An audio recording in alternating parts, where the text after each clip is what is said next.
tampoco suelo analizar, ¿verdad?, a mis personajes en la entrevista, no soy un periodista.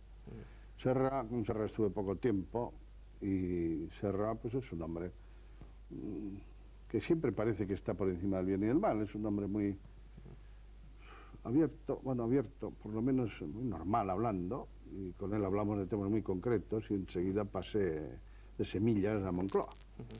Y el presidente pues estaba muy normal. La verdad, yo no encontré en él ningún síntoma de que estuviera un poco bajo de carácter, ni nada parecido. En los análisis políticos que estuvimos haciendo, pues él tal vez era más pesimista que yo. Vamos, pesimista en el sentido de que temas de futuro los veía pues un poco más oscuros que los que yo podía ver.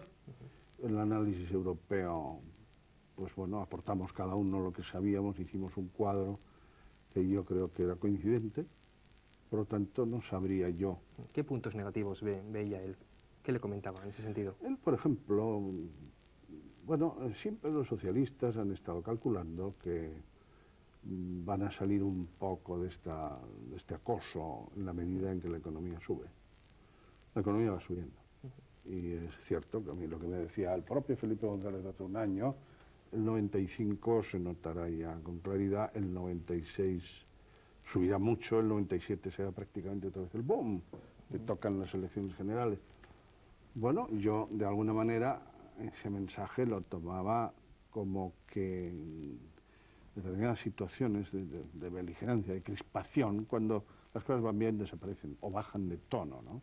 Y por lo tanto un proceso electoral, un proceso incluso de cambio va a ser más normal que no en tiempos de esta furia, vamos a decir, colectiva, y de este ataque masivo, ¿no? Él decía que no lo veía tan claro, ¿no? Él decía que a veces cuando precisamente la economía va bien, pues los cambios son más probables, porque la gente ya no tiene tanto miedo y elige con menos, vamos a decir, condicionamiento de que este o el otro me pueda fastidiar o arreglar mi bolsillo, ¿no? Ese tipo de análisis. Él naturalmente se basa mucho en técnicos, tiene equipos lógicamente muy superiores a los que nosotros podamos tener. En ese plano de análisis, le vi muy prudente, más que optimista. Con Narcís Serra habló de los presupuestos del 95, tengo entendido. ¿Va a haber alguna reunión pronto para ir tratando este tema? Sí, ¿Va a ser diferente que el tema de los presupuestos del 94, no? Sí. Yo pienso que todo aquel que quiera que alguien le apoye en los presupuestos, de verdad, porque no tiene mayoría, pues debe hacer eso. Nosotros a Solchaga el año pasado, en el trámite presupuestario o prepresupuestario, lo que le achacamos fue eso, que de repente nos ponen todos los tochos del presupuesto encima de la mesa, y dicen, bueno, a ver, si me ayudáis, si me aprobáis, y cómo, así, y cuando lo has hecho, ¿dónde estabas? Lo menos que puedes hacer es contar con aquellos cuyo apoyo pretendes en el trámite de elaborar el presupuesto, porque nosotros podremos tener, de cara al gasto público, de cara a la austeridad administrativa, o a la reforma administrativa, o a la política industrial, ¿verdad?, puntos de vista que para nosotros son básicos, y eso nos lo tienes que presentar cuando es posible corregirlos o retocarlos, no luego en las enmiendas apenas cambian las cosas, ¿no? Y es tarde para tener una colaboración. Y en ese sentido me agradó, porque yo no se lo pedí. Me dijo, oye, estaría bien que viéramos un poco ahora los presupuestos antes de ponerlos en solfa, que es lo que parece que también pide Convergencia y Unión. Nosotros no lo habíamos pedido, él me lo ofreció. Tengo entendido que también hablaron de Europa con Felipe González. Sí, Alemania asume ahora la presidencia de la Comunidad Europea. Está el tema también de la sustitución de Delors. ¿Cómo ve usted todo eso y qué semestre nos espera a ese nivel, ¿no? Tirando del carro a Alemania, ¿no?, como presidente. Ahora, claro, está también un poco la cuestión de si Kohl será reelegido. Parece que sí, aunque antes estaba un poco oscuro el tema. Partiendo de ahí, ha empezado la presidencia alemana. Ellos tienen elecciones en otoño. Es cierto que les cogen en medio de la presidencia. Luego viene la francesa y luego viene la española. Evidentemente, año y medio en el que tres estados o sus dirigentes puestos de acuerdo pueden dar un impulso tremendo a Europa. Bueno, la Mitterrand también termina el año que viene. Aquí las elecciones son la propia situación de Felipe, pues bueno. Entonces, de hecho, hay tres países que tienen hasta ahora una política europeísta decidida y van a tirar. Y si se juntan pueden hacer mucho, como digo. Segundo, va a coincidir una subida económica en Europa. con lo cual los problemas, de cierto modo, disminuyen, ¿no?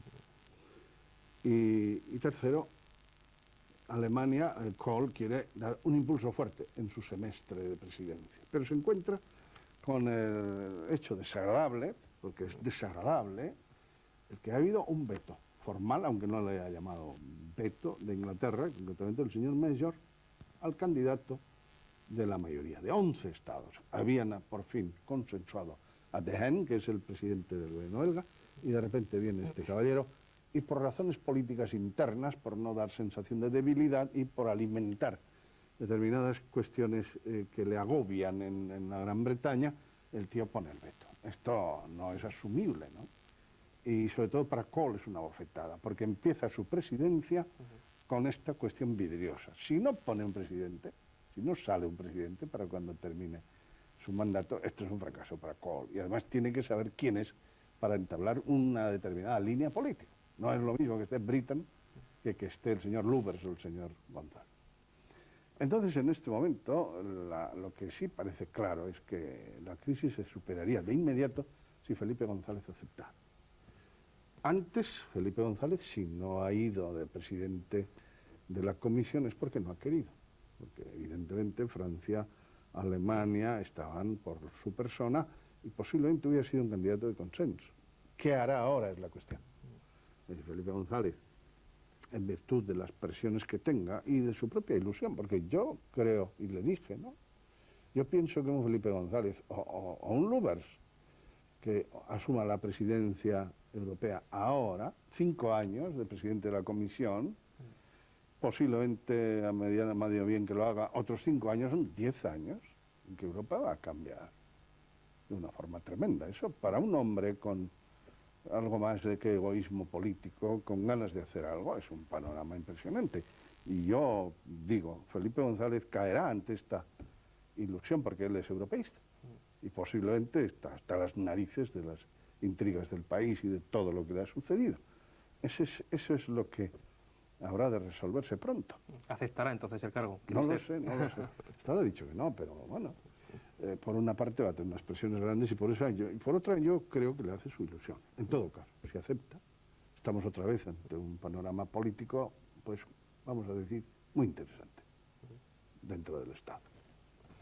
El tema de las transferencias, el proceso de transferencias, en una anterior entrevista que tenía yo con usted le preguntaba también esto mismo, las 54 transferencias. ¿Qué plazo? ¿Cuándo se va a cumplir? ¿Qué análisis nos hace en torno a este tema? No lo sé, tal vez el defecto fue que en el propio estatuto no se fijó el plazo de aplicación, ¿no? Pues tal vez porque no creímos que hiciera falta o no nos acordamos, pero el hecho de que, fíjese usted, yo soy del 77, estuve en la Moncloa negociando el estatuto y en la Comisión Constitucional, por el lado de allí. ¿Cuándo fue eso? Pues el 79. Bueno, pues que del 79 al 94 todavía no se haya aplicado la ley totalmente, esto no, es muy defendible y yo no entiendo. Usted mismo me habla de transferencias. Y en Madrid salen el ABC y todos estos ultraespañoles hablando, los vascos piden más transferencias. Como estuviéramos pidiendo aquí no sé qué. Oiga usted, que lo que decimos es una ley orgánica, refrendada, aprobada por Congreso y Senado, que dice esto y esto y se aplica solo hasta aquí y esto no. Yo les digo, bueno, oye, esto todo tiene un plazo, ¿eh? Si esto sigue así, pues lo que haremos, o podemos hacer, a ver qué os parece, es decir, la Constitución, pues sí, también hasta aquí. De aquí para aquí no la aplicamos. Además elegimos nosotros lo que no nos gusta de la Constitución. ¿Qué pasa en este país? Algo tiene que pasar, ¿eh? Porque yo creo que ha llegado el tope. Si en esta legislatura no se aplica el estatuto en su 100%, si luego cambia de legislatura, de partido, y tampoco quieren aplicar, yo tengo muy claro que tendremos que pasar a otra dinámica política.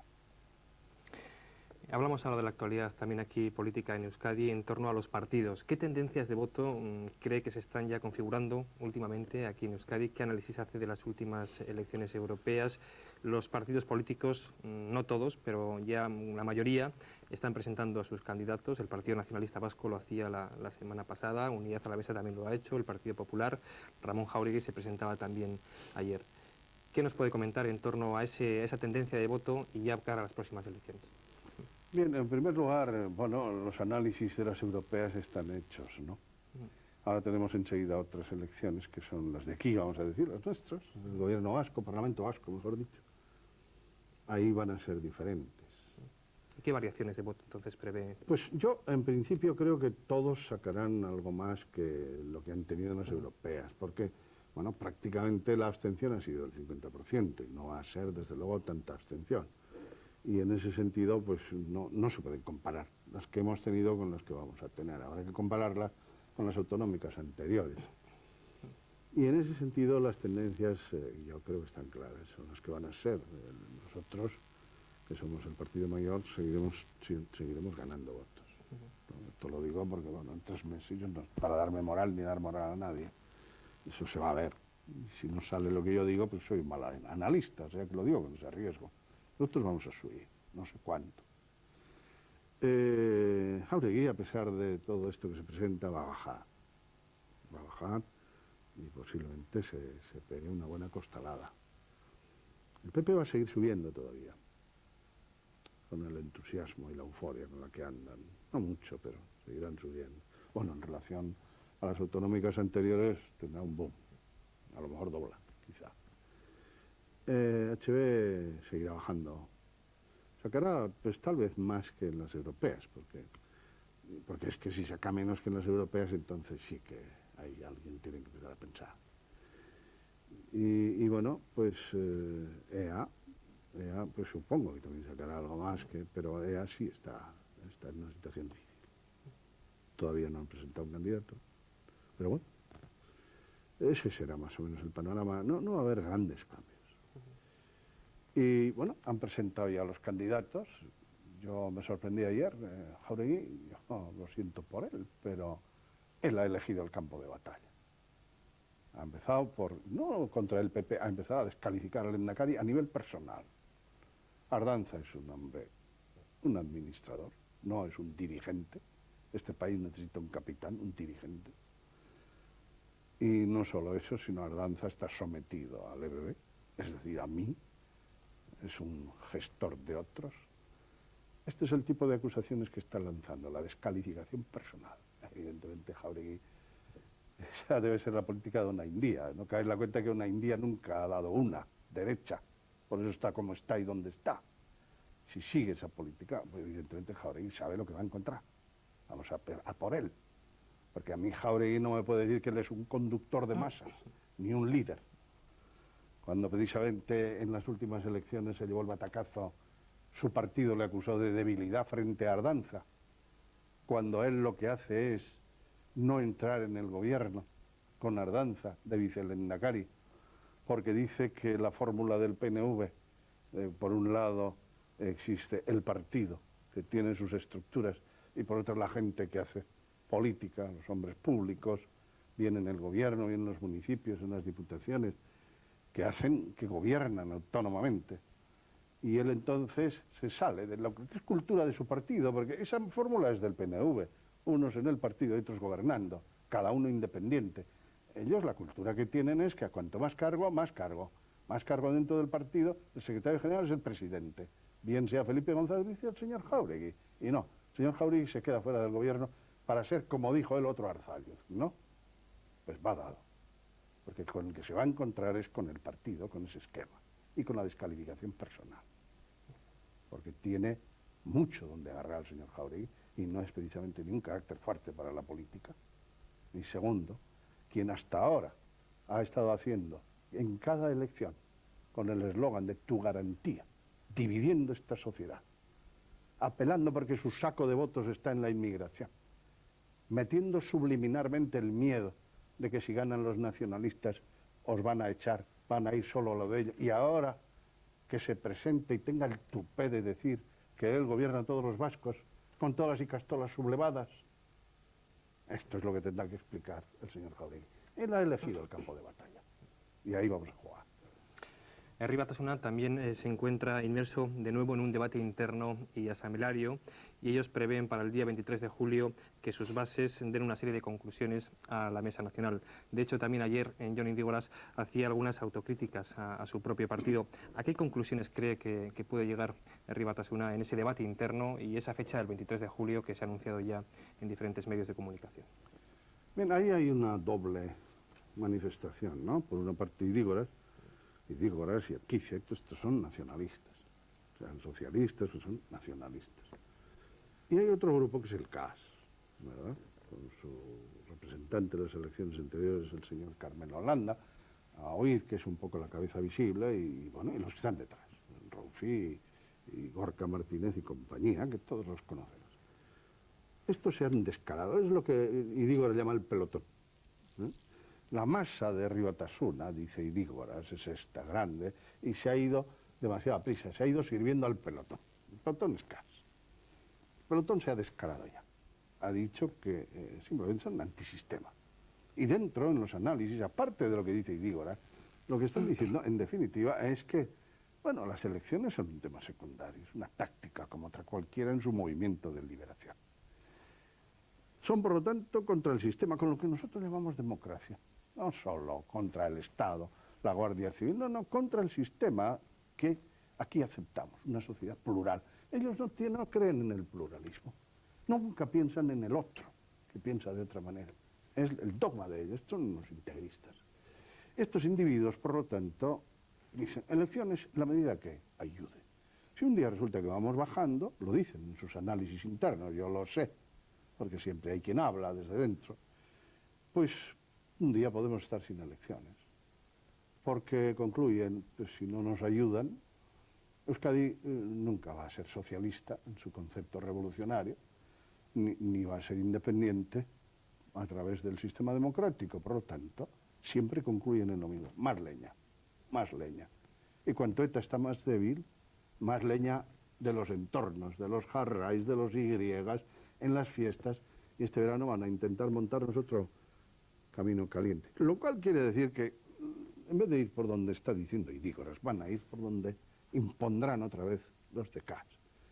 Y por ese camino van realmente a la ruina. Si consiguen algo, quiero decir, mover de verdad tanto como dicen, en las fiestas y armar follones, pues al final ahí va a pasar, si sigue a esta gente, lo que decían desde Santo Domingo. Han perdido la guerra y van a perder la batalla política. Y ahí sí que no hay alternativa. Nacionalismo español, un truco más. Un personaje de ficción. De ficción. Pues no sé, no se me ocurre. No soy dado a la ficción. La Ikurriña. Es el símbolo diríamos, de la restauración, de la renovación de un pueblo hundido hace 100 años. La última vez que lloró. Por fuera, no suelo. Por dentro, muchas veces. En términos filosóficos, ¿a dónde vamos? Eso no se puede responder. Vamos a una transformación tremenda, tremenda, apasionante. A mí si me gustaría vivir X años más sería para ver lo que viene, todos los sentidos. Pero hay una cosa que me preocupa. Cuanto más rápidos los avances, más desajuste entre lo que el hombre sigue siendo todavía como mundo inconsciente, vamos a decir de origen animal, en el sentido del comportamiento humano como ente animal, instintos y la técnica. Peligroso desequilibrio. Un miedo. A que el vasco pierda pulso, deje de apreciar el ser vasco, precisamente ahora que nos metemos en un mundo amplio como el europeo. ¿Qué haría si fuera invisible? Pues yo no creo que haría nada que... Si pudiera hacer el bien, porque no soy curioso, no soy enredador, pues me gusta dar la cara. Por lo tanto, de invisible yo creo que haría lo que hago de visible. Y si pudiera ayudar más, pues eso aprovecharía. ¿Qué es preferible, perder o no jugar? Perder. Toda la vida, perder. Porque no jugar es no entrar, no intentar, no poner esfuerzo. Eso es cobardía. Maquiavelo.